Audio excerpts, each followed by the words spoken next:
A lot of people have been asking me questions about how I've been setting my Mark 18, so I thought I'd do a quick video to explain kind of how I finalized the setup and why I've done that. So let's start off with the fore end of my factory-built Daniels-Benz Mark 18. For the longest time, I used the D-ball from Steiner. On the particular D-ball that I used was the I2, so it didn't have the built-in illuminator. So what I had to do is I was switching out my Surefire for an IR Surefire so that I could effectively shoot under night vision goggles. However, that was a huge pain in the butt because I wanted to be able to use a visible light depending on the circumstance.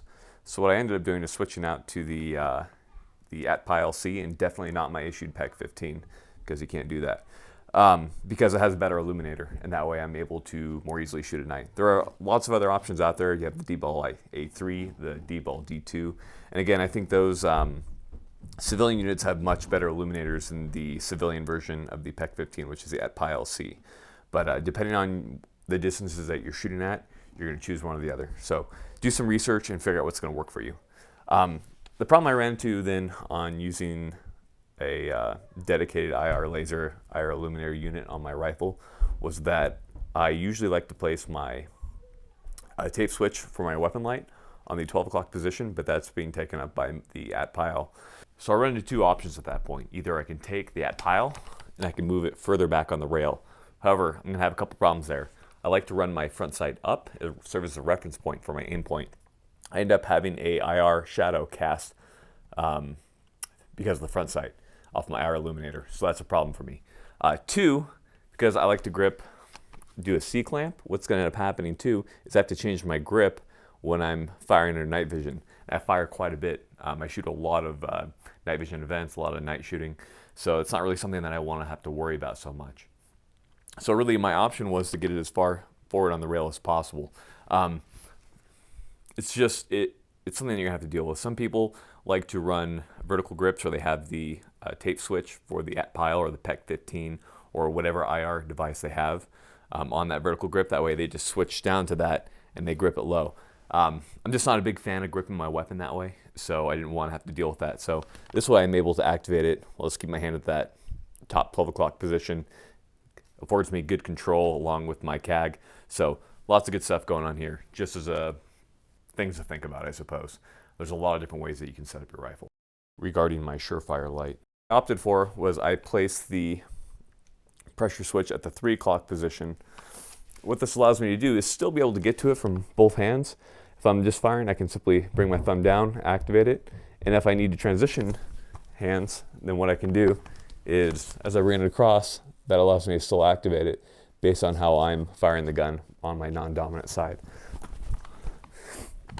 What I've also done is I've added the Bravo Company USA kinesthetic angled grip. I've gone through a lot of different grips I've tried out. I really like the BCM grip, just their little slanted vertical grip. That one works pretty well. I've used the Magpul before that, but I've settled on the kinesthetic angled grip because it really functions with my hand well, and especially when you have something really girthy, especially like a D-ball or atpial-c here, it allows you to more effectively grip that. I also have the Knights Armament Company micro front sight. I like to have that all the way up because it serves as a reference point when I'm looking through my aimpoint micro. On my aimpoint micro, because I have the atpial-c and lots of crap going on up here, I have the lower 1/3 co-witness. That way my sight picture isn't as busy. If I had the absolute, I'd be seeing a lot more of the atpial-c or whatever IR laser aiming device that I use. So definitely something to consider depending on what type of equipment you're running on the forend of your weapon. When it comes to muzzle devices, just pick something that works for you.